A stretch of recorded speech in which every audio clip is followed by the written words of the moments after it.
Good morning. This is John from the Springs Mennonite Church.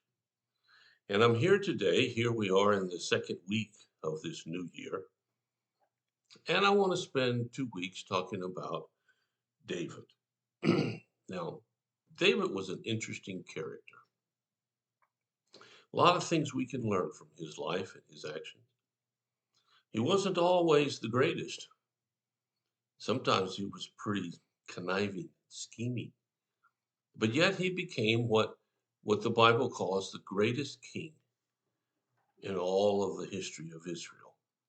And in fact, when Jesus came, the thoughts were he was going to return Israel to the kingdom of David, to its dominance.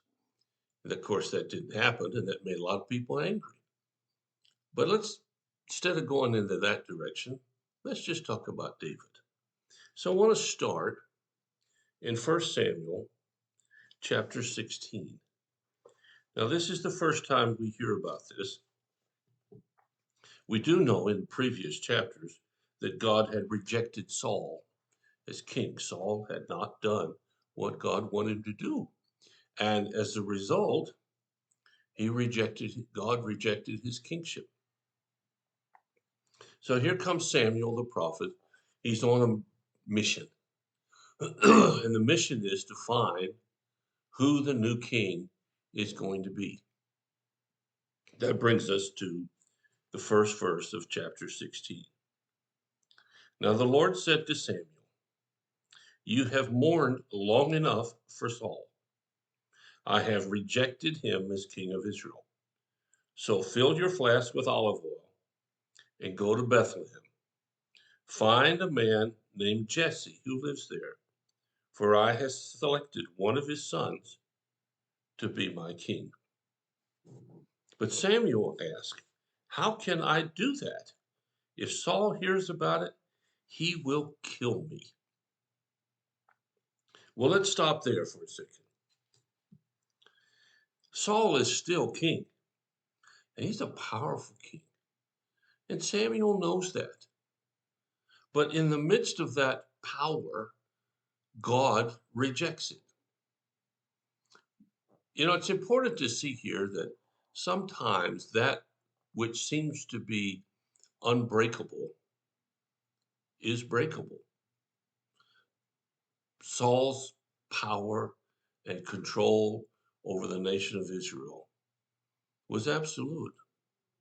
Nobody could oppose him. But in the midst of that, he just didn't do all the things God wanted him to do. He strayed away, did some pretty bad things. And so God said, "That's it. I'm done with you. I'm getting another king." So he turns to the prophet Samuel, says, "Go get one. Go down to Bethlehem, find a guy named Jesse. It's one of his sons." And the first thing Samuel says is, "How can I do this? If Saul finds out, he will kill me." You see, sometimes we get our eyes focused on what is against us instead of what's for us.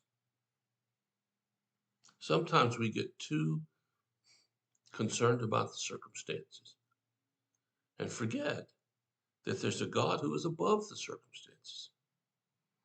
And his protection is all we really need. Doesn't matter what it looks like. What matters is who's in charge. And God says very clearly here to Samuel, "I'm in charge. Now go do this thing." Well, we find out that Samuel's a pretty good follower, and so he does. And it says in verse 6, when he arrived, Samuel took one look at Eliab and thought, "Surely this is the Lord's anointed." This is the first one. The one Jesse thinks is got to be the one. He's the epitome of a king, physically speaking. And Samuel thinks, "Well, hey, God, I got him. Now let me do this and move on." And here's what we see God saying to Samuel. But the Lord said to Samuel, "Don't judge by his appearance or height, for I have rejected him." The Lord doesn't see things the way you see them. People judge by outward appearance, but the Lord looks at the heart. What is God's standard for people? It's what's in their heart. I know in our culture, we think that taller people are better than short people. We think that those who dress up nicely are somehow a little better than those who don't. We think that somehow people who are in special positions of power are more important. Now, I grant you, everybody doesn't do that. Maybe you don't do that, but our culture does.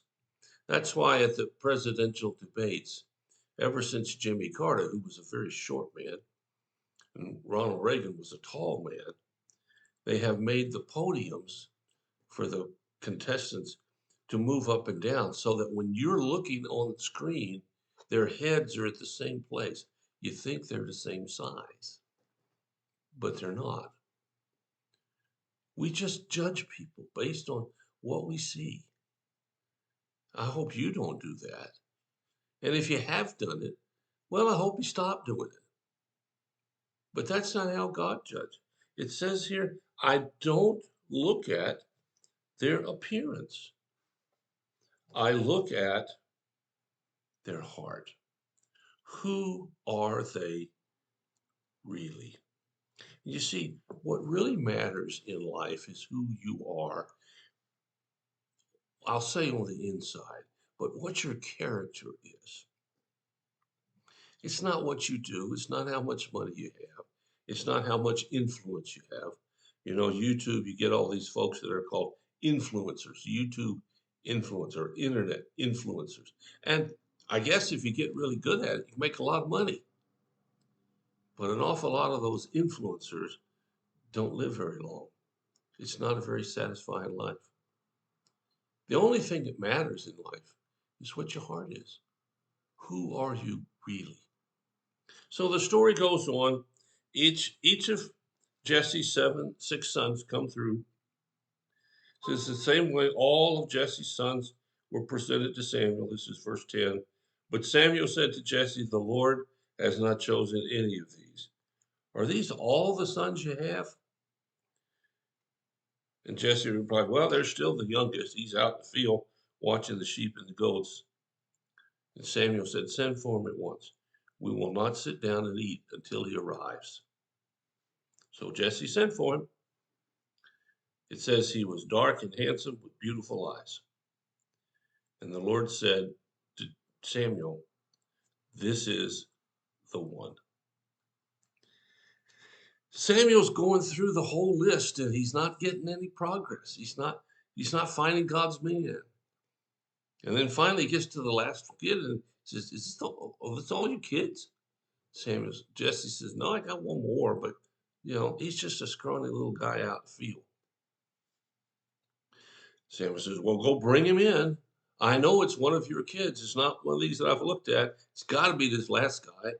So he brings him in, and we don't know what he looks like. But, if you're out in the field watching flocks and whatnot, you're not the cleanest, best dressed person that ever walked around.